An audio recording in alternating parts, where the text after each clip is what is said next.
¿Qué tal? ¿Qué tal? Espero un poquito para pues para alguna persona que que se vaya conectando al tema de este miércoles, que continuamos con el tema de la semana pasada. Y bueno,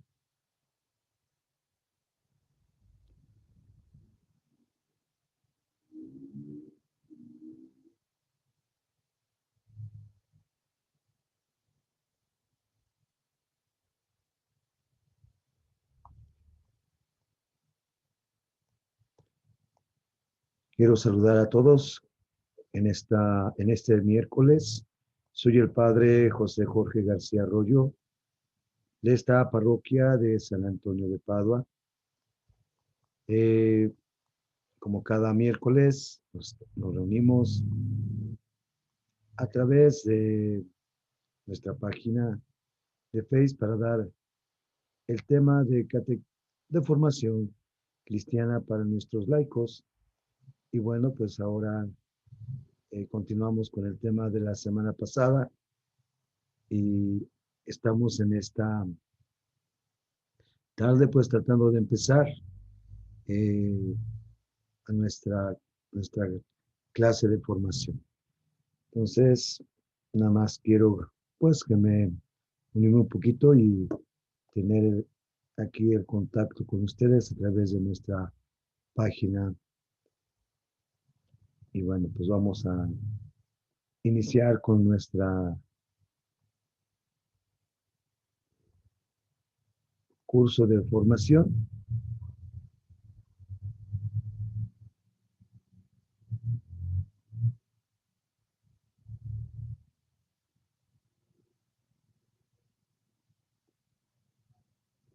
Y bueno, pues disculpen, estoy aquí tratando de nada más quiero ponerme en acción.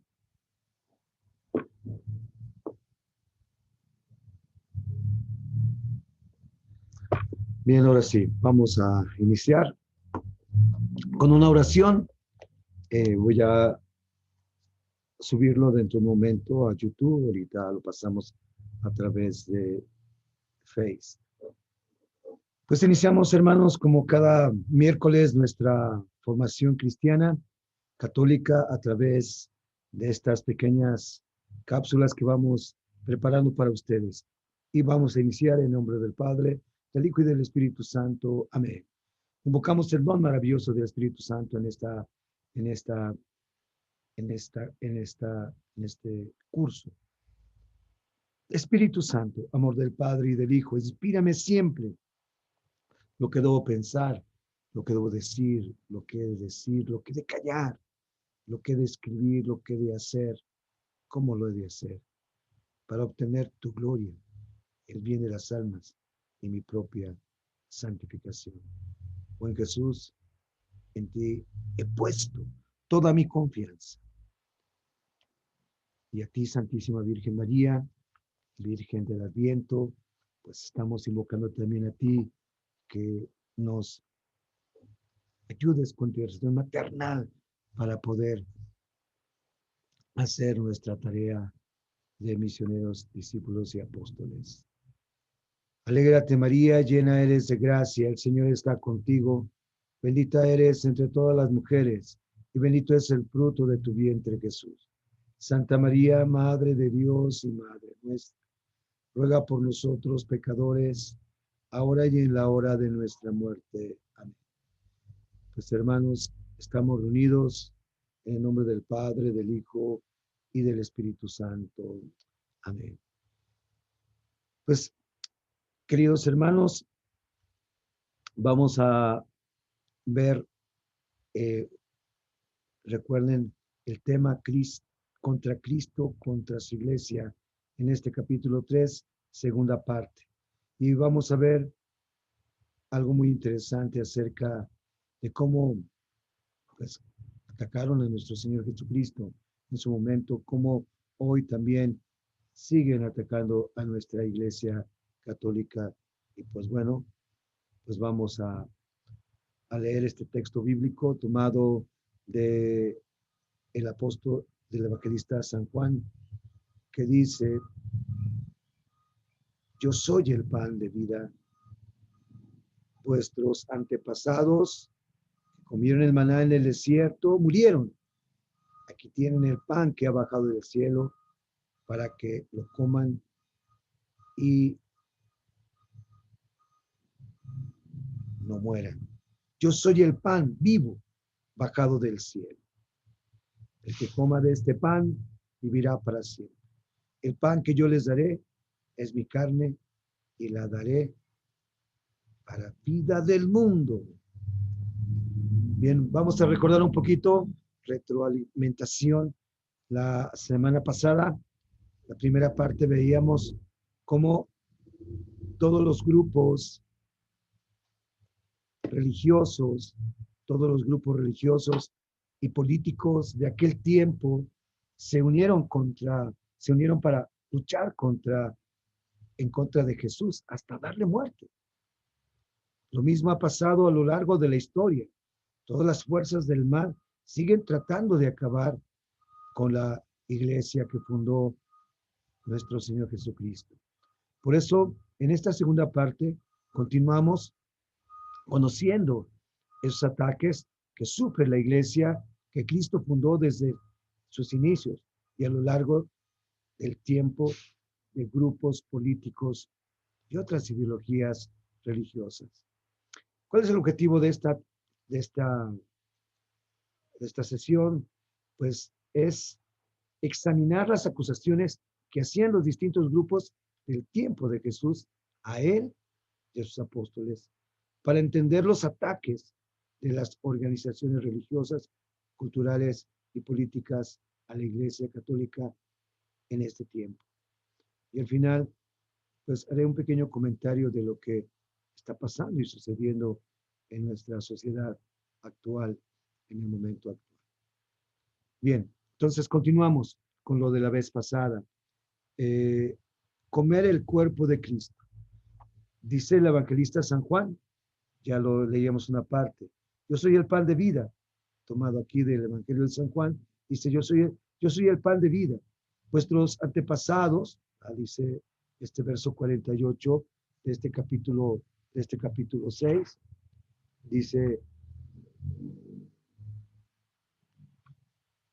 yo soy el pan de vida. Sus antepasados, dice, sus antepasados, permíteme, está, ok. 48-57. Yo soy el pan de vida. Sus padres comieron el maná en el desierto y murieron. Este es el pan que ha bajado del cielo para que quien coma de él no muera. Verso 51. Si yo soy el pan vivo bajado del cielo, quien coma de este pan vivirá para siempre. El pan que yo doy para la vida del mundo es mi carne. Y luego sigue esta segunda parte de este texto, la carne y la sangre de Jesús, alimento y bebida de salvación, dice el verso 52. Los judíos se pusieron a discutir cómo puede darnos de comer su carne.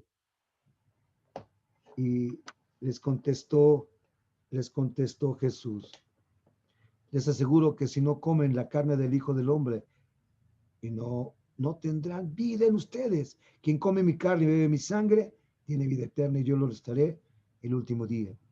Mi carne es verdadera comida y mi sangre verdadera bebida.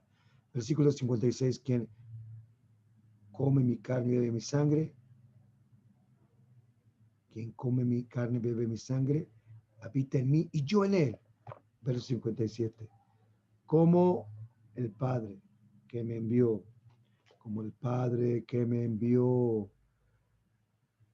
vive y yo vivo por el Padre, así quien me come vivirá por mí. Hermanos, el problema siempre, este es el problema de siempre. Nuestros hermanos separados, los protestantes, como los judíos en tiempo de Cristo, se preguntan, ¿cómo es posible comer su cuerpo? Para nosotros la cosa es más sencilla, confiando en Cristo. como San Pedro repetimos, Señor, ¿a quién iremos? Tú tienes palabras de vida eterna. Para nosotros es sencillo, confiando en Cristo como San Pedro, Señor, ¿a quién iremos? Tú tienes palabras de vida eterna. En la última cena Jesús por primera vez dio de comer su cuerpo y beber su sangre, confiriendo a los apóstoles y a sus sucesores, confiriendo a sus apóstoles, sus sucesores, el poder de hacer lo mismo. Y así lo tenemos. El Evangelio de San Lucas dice en Lucas 22, 19, 20. Después tomó el pan y dando gracias lo partió y se lo dio diciendo, esto es mi cuerpo, el que es entregado por ustedes. Hagan esto en memoria mía. Después de la cena hizo lo mismo con la copa. Esta es la copa de la nueva alianza, sellada con mi sangre. Sellada con mi sangre, que va a ser derramada por ustedes. Y por si las dudas, el apóstol San Pablo, en la primera carta a los Corintios, nos relata que se trataba del verdadero cuerpo de Cristo y no de un mero recordatorio. Primera Corintios 11, 29. Yo recibí esta tradición del Señor que a mi vez les he transmitido. Que el Señor Jesús, la noche en que fue entregado, tomó pan y después de dar gracias, lo partió diciendo, esto es mi cuerpo que se entrega por ustedes. Hagan esto en memoria mía. De la misma manera, tomando la copa después de haber cenado, dijo, esta copa es la nueva alianza, es en mi sangre. Esta copa es la nueva alianza en mi sangre. Siempre que beban de ella, háganlo en memoria mía. Así pues, cada vez que comen de este pan y beben de la copa, están anunciando la muerte del Señor hasta que venga. Por lo tanto, si alguien come el pan y bebe la copa del Señor indignamente, peca contra el cuerpo y la sangre del Señor. Por esto, que cada uno examine su conciencia antes de comer el pan y beber de la copa. De otra manera, come y bebe su propia condenación al no reconocer el cuerpo. Está estos versos 23, 29 de Primera Corintios. Más claro, hermanos, no se puede. Así que, mis hermanos protestantes, mis hermanos separados, si de veras respetan tanto la Biblia, ¿por qué no aceptan? ¿Por qué no aceptan lo referente a comer el cuerpo de Cristo y a beber su sangre? Yo les diré la razón. Jesús dio el poder solamente a los apóstoles y estos lo transmitieron a sus sucesores. Así que ustedes, al separarse de la iglesia que fundó Cristo, ya se desconectaron de los apóstoles y por lo tanto sus grupos no cuentan con personas que tengan este poder. Por eso prefieren negar la presencia real de Cristo en el pan y en el vino consagrados, en la Eucaristía, en la Santa Misa, que es la repetición de la última cena de Jesús que afirma y sobre todo que afirma y a la mera hora no tener posibilidad de comer el cuerpo de Cristo y beber su sangre. Así que, hermanos, es muy importante esto que acabamos de ver, la Eucaristía. Otro elemento donde se ataca a Jesús: pasión, muerte y resurrección. Dice la Sagrada Escritura en Mateo 16, 21, 23.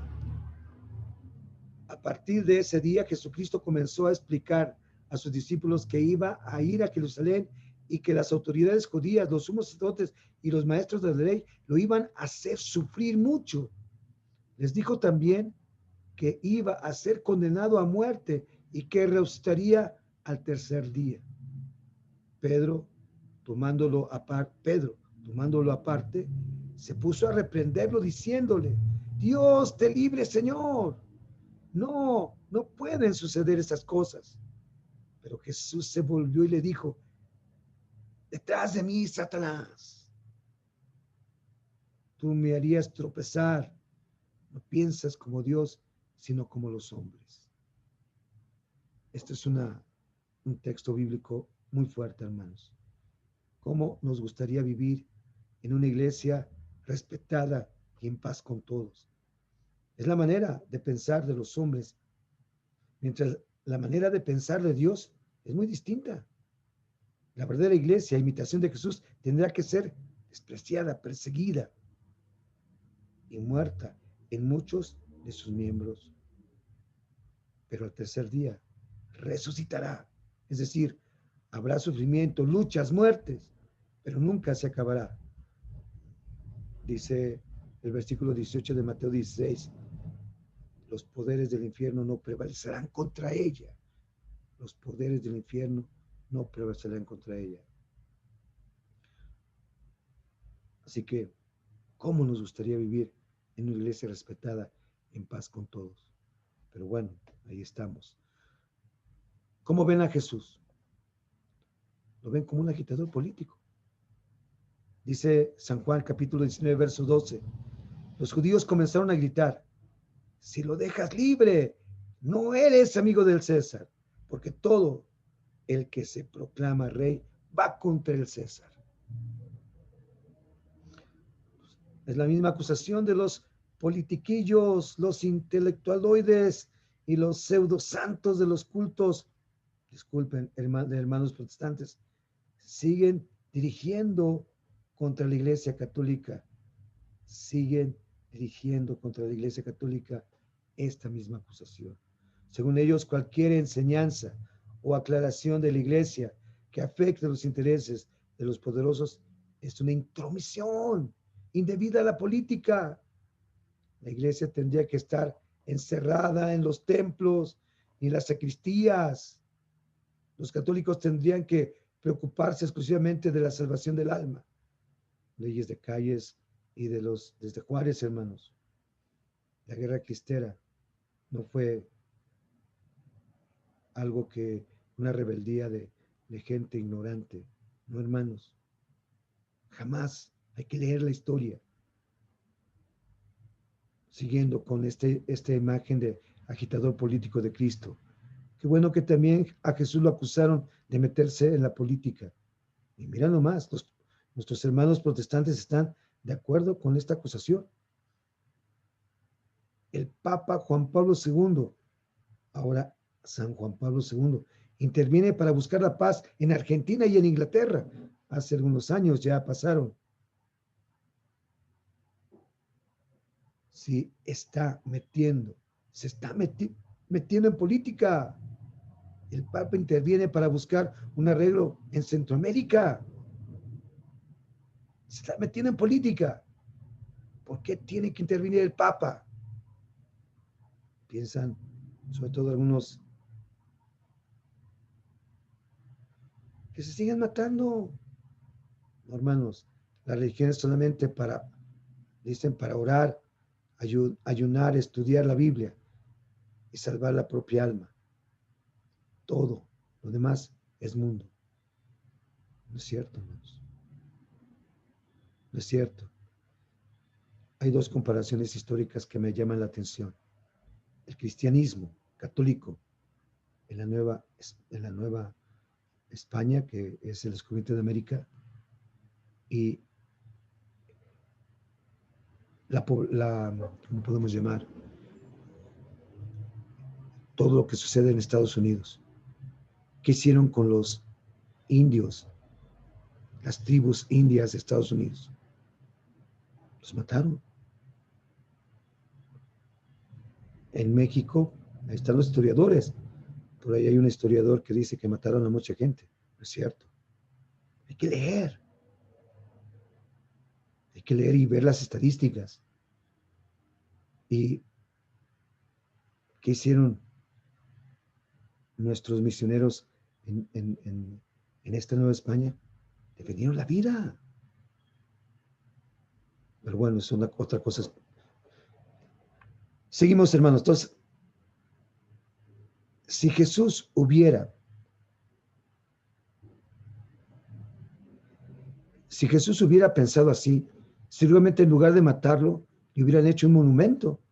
Así que si lo mataron, por algo fue, y seguramente no fue por problemas de ayunos, oraciones, comida o cosa por el estilo. Si lo mataron fue porque su actuación representaba un estorbo para muchos. Lo mismo que está pasando ahora con la Iglesia Católica, cuando interviene en los problemas que está pasando, cuando dicen que se está metiendo para defender la vida, para defender la familia, para defender el matrimonio, cuando interviene en los problemas del subdesarrollo, de la explotación, del control de natalidad, de todas estas cosas que están pasando actualmente. Hermanos, la Iglesia Católica se mete en la política. Faltaría más. Tratándose de una actividad humana, también en la política queda afectada por la acción de la Iglesia, que mira a formar al hombre integral, hecho de alma y cuerpo, con un destino temporal y eterno. No por nada los emperadores romanos persiguieron a la Iglesia durante sus primeros 3 siglos. Trataron de apagar aquella llama que poco a poco iba a dar una nueva luz a todo el mundo, pero no lo lograron y tuvieron que ceder. Lo mismo pasará ahora, lo mismo pasará ahora, y siempre nada ni nadie podrá hacer callar a la Iglesia. Su palabra será una luz que llegará a iluminar todas las realidades humanas, sin excluir la política, hermano, sin excluir la política. Unidos contra Cristo y su Iglesia.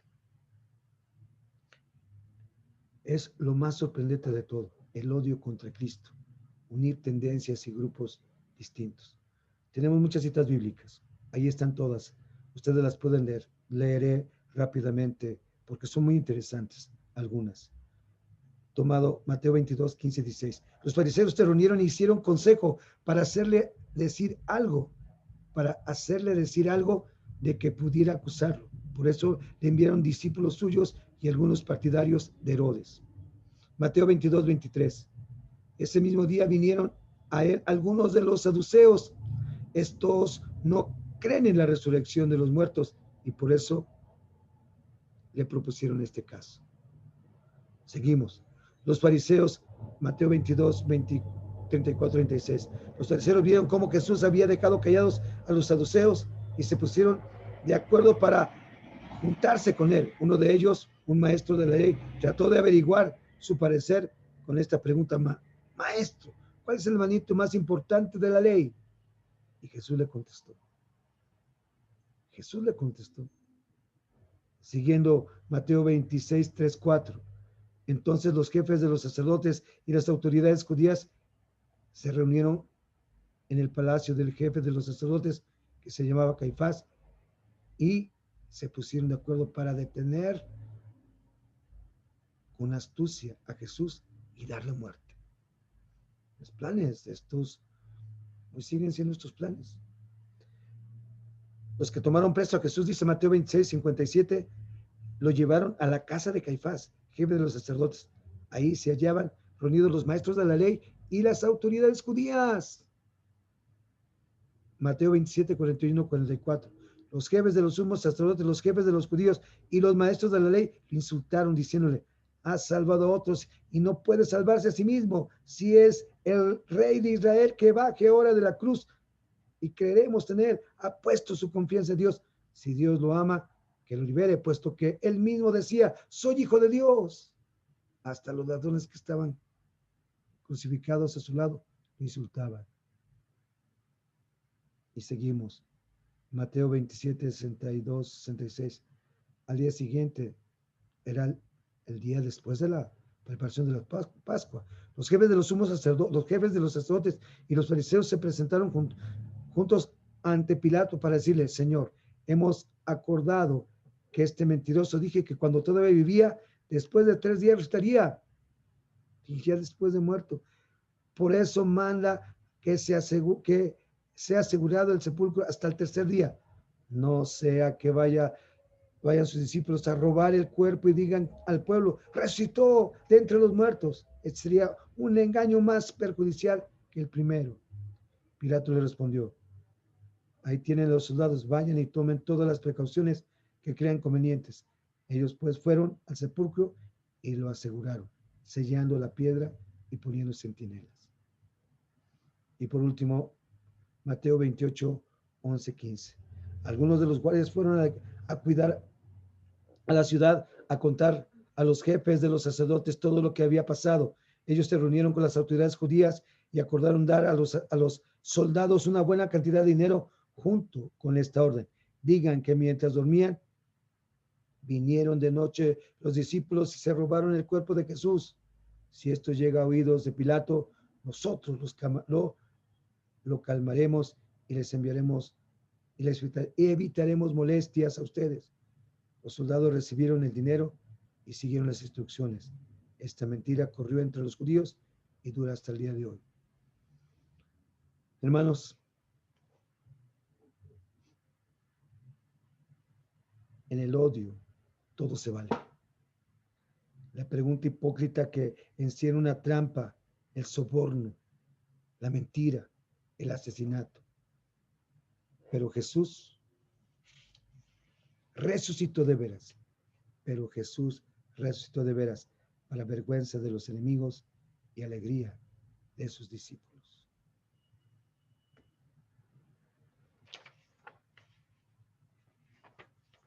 Y es lo que está pasando precisamente, hermanos. Es lo que está pasando con la iglesia. ¿Cuántos han luchado y siguen luchando en contra de ella para acabarla de una vez? Gobiernos dictatoriales, sociedades secretas, corrientes filosóficas ateas, religiones no cristianas, sectas protestantes. Parece imposible cómo el odio contra la Iglesia Católica logra amalgamar fuerzas tan distintas. ¿Y qué han logrado? ¿Qué han logrado? Nada, hermanos. ¿A cuántos les hubiera gustado ver la Iglesia Católica muerta y enterrada para siempre? Napoleón Bonaparte, la masonería, los testigos de Jehová, tantas sectas. Napoleón Bonaparte aseguró que con la muerte de Pío VI, que tenía preso en la cárcel, enterraría a la Iglesia Católica. ¿Y qué pasó? Que la muerte del Papa Pío VI, los cardenales se reunieron y eligieron otro Papa, Pío VII. Y la Iglesia de Cristo siguió adelante. También fracasaron todas las profecías de las sociedades secretas y de muchos fundadores de sectas protestantes, sobre todo. Por ejemplo, Charles Taze Russell, fundador de los Testigos de Jehová, aseguró que el año 1914 se había acabado la Iglesia Católica. Ya pasaron más, ¿cuántos años? 100 años y 6 años más. Y la Iglesia Católica sigue adelante, más viva que nunca. En una circular, fíjense bien, del Gran Orient, del 2 de abril de 1884, se invita a los hermanos masones a proseguir la obra de la Revolución Francesa de 1789 hasta la destrucción total de la religión sobrenatural, que era la Iglesia Católica.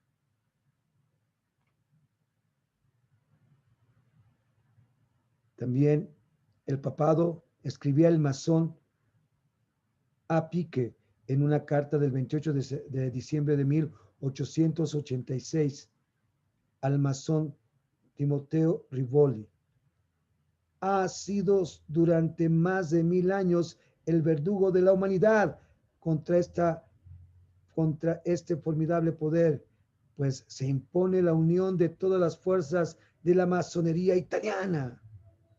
Tomado del Boletín Oficial de septiembre de 1887, en la página 173. Esto no está inventado por mí, está en la historia, ahí están los folletos escritos.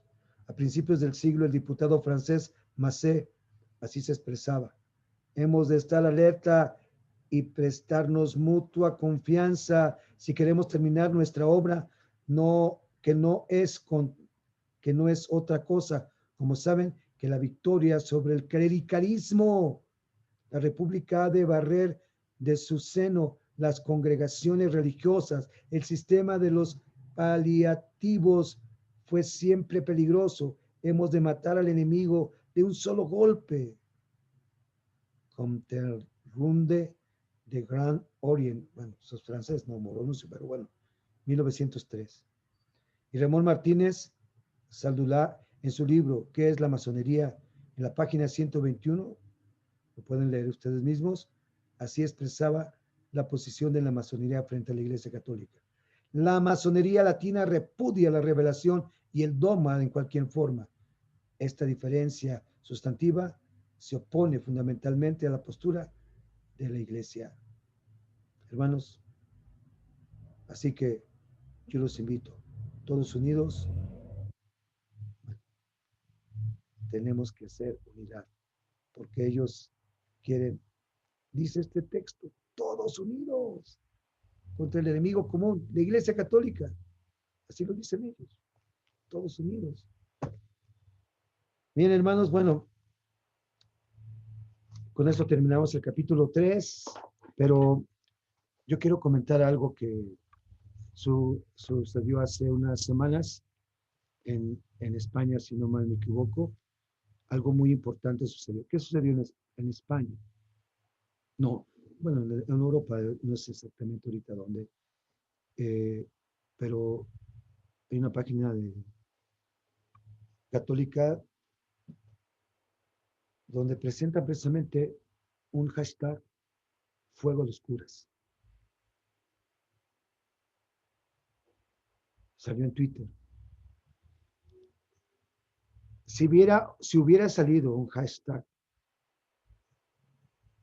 quema una mezquita, Twitter lo hubiera borrado luego. Hashtag quema los curas, no lo borran. ¿Qué ha sucedido? Es más, ¿qué está pasando? O sea, es muy fácil ofender a la iglesia. Yo creo que no es tiempo de volver a las cruzadas, no es tiempo de volver, pero sí es tiempo de formarse cristiana y católicamente, de estudiar no solamente historia de salvación a través de la Sagrada Escritura, sino estudiar nuestra historia, hermanos, la historia de nuestra iglesia y la historia, y con fuentes, a veces hasta que son ateas, que son las mejores historias que hay, también de grandes historiadores, porque es importante leer, porque si no, hermanos, tenemos estos ataques a la iglesia. El cristianismo no puede dejar de anunciar el mensaje de Cristo, como el mismo Jesús no dejó de predicar el amor, la misericordia, la necesidad de vivir según los mandamientos y las bienaventuranzas. Sin embargo, la iglesia es atacada, la iglesia es atacada por la cuestión científica. Hoy hay cientificistas, no hay científicos, y hoy se nos ataca a nosotros precisamente por la cuestión de lo más sencillo, como es, por ejemplo, el genoma humano, la dignidad de la mujer, acerca de todo esto que hay, por ejemplo, de lo que se dice acerca de la, del estudio de, de, de los óvulos y para poderla hacer nuevos seres humanos. Entonces, ¿qué está pasando, hermanos? ¿Qué está sucediendo? Pues ahí tenemos toda la historia. Se habla de la iglesia en la época de la Edad Media y dicen que fue el oscurantismo. No, hermanos, hay que leer la historia. ¿Qué surgió en toda esa Edad Media? Sí, hubo errores y hubo todo, pero no es oscurantismo, hermanos. No es oscurantismo. Sobre todo en la cuestión de los principios éticos. Iglesia y los principios éticos. ¿Cómo se ataca en este sentido? Se nos dice a nosotros homófagos. sea, condenamos actos homosexuales. No, hermanos, adulterófagos. Ahora con lo de la droga que se aplicó, nos dicen drogófagos, no sé cómo se diga, drogófago, drogófagos.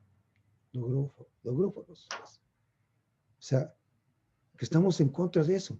No, hermanos, si un cigarro te hace mal, imagínate todo lo demás. Y bueno, pues ahí está. Por eso yo los invito, hermanos. El cristianismo no puede dejar de anunciar el mensaje de Cristo. Con el mismo Jesús de Nazaret no dejó de predicar el amor, la misericordia y la ansiedad de vivir según los mandamientos y las bienaventuranzas. Decir que el tráfico de mujeres, la esclavitud, el adulterio, el desenfreno sexual, el robo, la explotación, la usura, son pecados, no significa imponer una visión autoritaria que denigre a ningún ser humano. Todos, incluso los más pecadores, pueden acercarse a Cristo, pueden pedir perdón por sus pecados. La justicia humana, como dijimos, castigará a quienes ha provocado un gran desorden social y no podrán permitir conductas o actitudes que dañen a otros. Pero ninguna, no debe imponer ninguna religión a nadie, ni prohibir a la iglesia ni a las demás religiones el que puedan enseñar libremente sus doctrinas.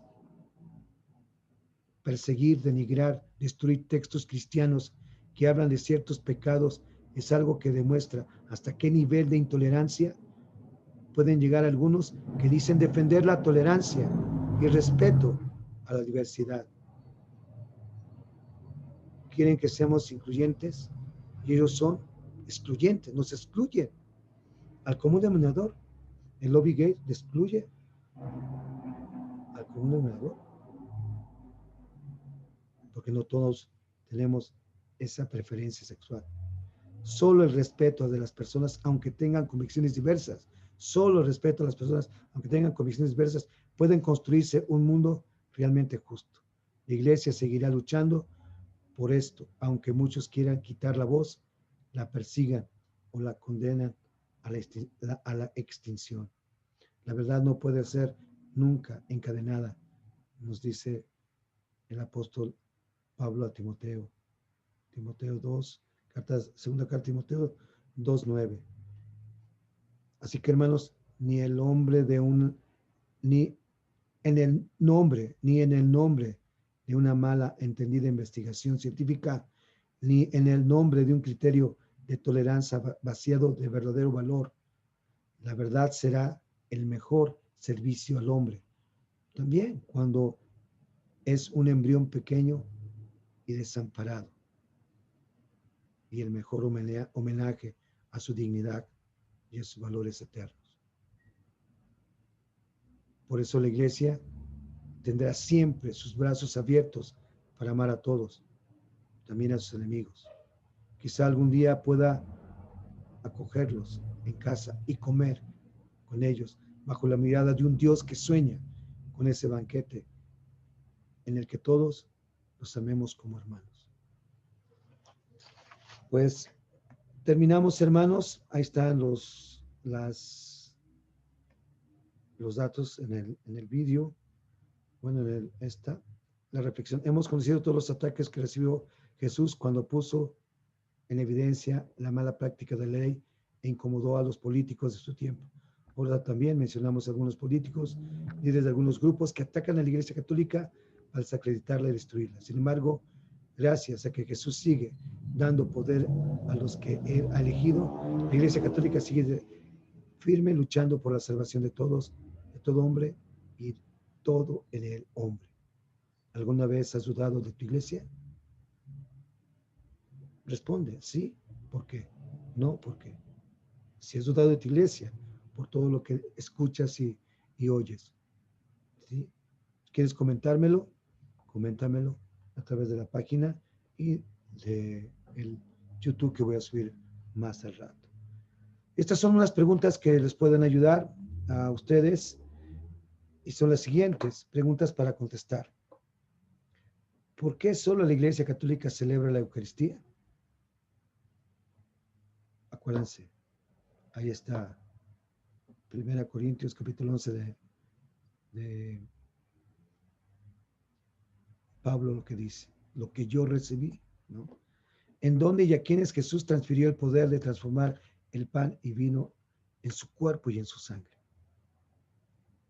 Recuerden que este es un don, es un misterio.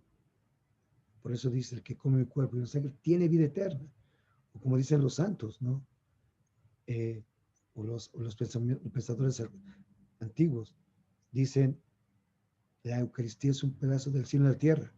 O este santo beato nuevo, Carlo Acutis, la autopista, dice, la Eucaristía es la autopista para llegar al cielo. Tercera pregunta. De acuerdo a las cartas de San Pablo a los Corintios, ¿cómo se debe comer este pan y beber este vino? Bueno, ahí tienen, ahí está, lo leímos y ahí está la cita bíblica. Cuarta pregunta. ¿Por qué se consideró a Jesús un agitador político de su tiempo? Ahí también está la respuesta. 5. Menciona los grupos que se unieron en el tiempo de Jesús para matarlo. ¿Cuáles son los grupos que se unieron para matar a Jesús? Sexta, menciona algunos gobernantes y grupos pseudo religiosos que han atacado a la Iglesia Católica. Y si conoce alguno actual, pues menciónalo también. Y última pregunta, ¿por qué consideras que a pesar de todos los ataques la Iglesia Católica sigue más viva que nunca? Sí, ha sido zarandeada, pero está presente. ¿Por qué consideras que a pesar de todos los ataques la Iglesia Católica sigue más viva que nunca? Bueno, recuerden, ahí está este correo electrónico, que es el correo de la parroquia, para que nos lo puedan mandar. Quitamos el teléfono de Vali porque, bueno, pues no falta la gente que hace o dice cosas nada agradables y, bueno, pues por eso lo quitamos, pero es importante que ustedes hagan sus comentarios. Y a los que estuvieron presentes, no fueron muchos, pero yo agradezco a Betty, Alicia, a Luzma Gómez, como siempre, a Ale Rodríguez, a Mari Flores, gracias, a Barrera de Flores, Chayito Quesada, un saludo Chayito hasta Sayuca, Dios te bendiga, salúdame al mero mero y a ver cuándo lo contratamos para una tocada a tu esposo. Ay, no es cierto. Salúdamelo, por favor. Juana Sosa, Dios te bendiga. Pau Márquez, gracias. Tom Ale, gracias. Lupita Hernández, Martelena Alfaro, Julieta Cerón, gracias desde Tula, desde San Marcos, Tula Hidalgo, gracias. Martita, comadre, gracias. Marisela Wet, gracias. Elvia Trejo, gracias por unirte. Si me faltó alguno, de todas maneras. Gracias por estar unidos. Y bueno, pues ahí estamos presentes. ¿Alguna duda, pregunta? De todas maneras, súbanlas y pues las tenemos presentes para la siguiente ocasión, para la próxima semana. Pues muchas gracias a todos. No sé si me equivoqué, creo que agarré otro teléfono. Bueno, gracias a todos. Dios me los bendiga. Y terminamos con la bendición del Señor esté con ustedes y con tu espíritu. La bendición de Dios Todopoderoso, Padre, Hijo y Espíritu Santo, los cuide y acompañe siempre. Amén. Gracias. Buenas noches, hermanos. Dios me los bendiga.